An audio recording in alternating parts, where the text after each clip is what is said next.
संगीत लावण. मी आता 4थी मध्ये शिकते. माझ्या शाळेचे नाव जिल्हा परिषद प्राथमिक शाळा भांडेवाडी. स्वामी विवेकानंद यांना एका पत्रकाराने विचारलं, स्वामीजी तुमचं वय काय? तेव्हा स्वामीजी म्हणाले, माझं वय 1527 वर्ष.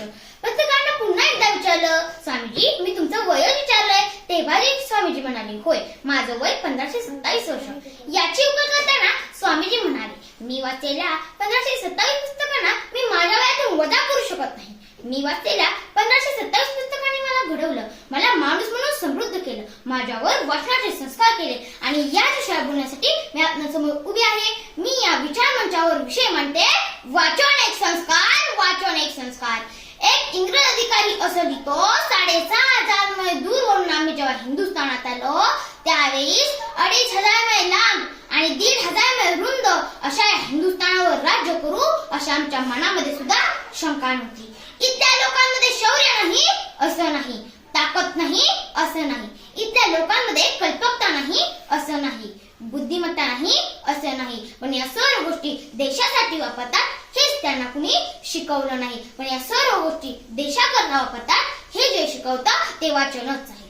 वाचन हा शब्द वचन या शब्दापासून तयार झाला आहे. वचन म्हणजे अर्थात शपथ, श म्हणजे शतक आणि पथ म्हणजे मार्ग.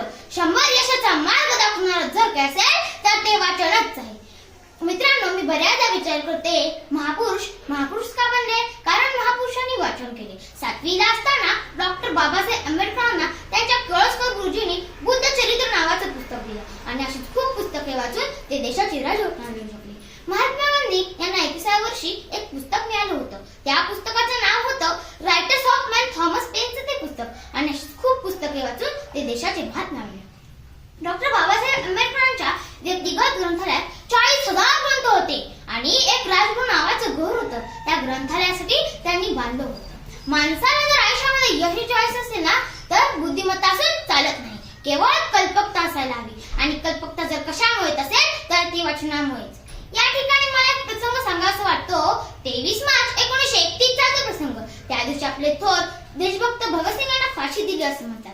त्याच आदल्या दिवशी 22 मार्चला भगतसिंग यांना त्यांची अंतिम इच्छा विचारली. भगतसिंग म्हणाले, मला पुस्तक वाचायचं आहे. जेलरला प्रश्न पडला, अरे भगतसिंगाला पुस्तक वाचायचं आहे, उद्या ठराव मरणार आहे. पण भगतसिंगची अंतिम इच्छा होती म्हणून जेलरने भगतसिंगला पुस्तक आणून दिलं. भगतसिंगने रात्रभर पुस्तक वाचले. दुसऱ्या दिवशी भगतसिंगाला फाशीवर नेलं जात होतं. त्याच वेळी जेलरच्या मनात तो प्रश्न होता. जेलरने भगतसिंगला विचारलं, भगतसिंग तुम्हाला माहित होतं की आज तुम्हाला फाशी देणार आहे, तरी देखील तुम्ही पुस्तक वाचलं का? त्याने काय होणार आहे? तर भगतसिंगांनी खूप छान उत्तर दिलं. भगतसिंग म्हणाले, मला माहित होतं की आज मला फाशी देणार आहे. ज्या दिवशी माझ्या भारतीय तरुणाला कळेल की मी मरणाच्या अगोदर पुस्तक वाचतो त्या दिवशी माझे भारतीय तरुण वाचायला सुरुवात करतील आणि माझ्या भारतामध्ये लाखो करोडो भगतसिंग जन्माला येतील, लाखो करोडो भगतसिंग जन्माला येतील. म्हणूनच मला म्हणायचं असते, वाचायला वेळ नाही शॉर्टकटचा काळ आहे. वाचायला वेळ नाही शॉर्टकटचा काळ आहे. पुस्तके बाजारात मिळत नाहीत.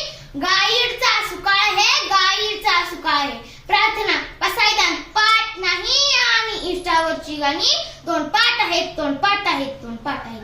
आता 16व्या वर्षी ज्ञानेश्वरी लिहिणारे ज्ञानेश्वर महाराज कुठं दिसत नाही. आता कांदा मुळा भाजी अवघी विटाई माझी असं म्हणणारे सावतामाई कुठं दिसत नाहीत. आता जगभर विद्वान खूप झाले पण शिकागो येथे जाऊन पुन्हा हिंदू धर्माची पताके लावणारे स्वामी विवेकानंद कुठं दिसत नाहीत. मग आपल्या भारतातले तरुण ज्ञानेश्वर कधी बनणार? स्वामी विवेकानंद कधी बनणार? तर ते तेव्हाच बनणार जेव्हा ते वाचायला सुरुवात करणार. मित्रांनो, आपल्या आयुष्यामध्ये वाचनाला अत्यंत महत्त्व आहे. म्हणूनच मला म्हणायचं वाटते, प्रत्येक गावात मोबाईल टावर झाला नाही तरी चालेल, पण प्रत्येक गावात एक तरी ग्रंथालय हे हवेच. वनावनाची असते ती वाट असते, रात्री नंतर येते ती पहाट असते. विश्वाचा असतो तो सूर्य असतो, कलेने वाढतो तो चंद्र असतो. गोडीने निभावते ते व्यक्तिमत्व असते आणि ते व्यक्तिमत्व वाचनातून घडत असते. एवढे बोलून मी माझे भाषण संपवते. जय हिंद, जय महाराष्ट्र.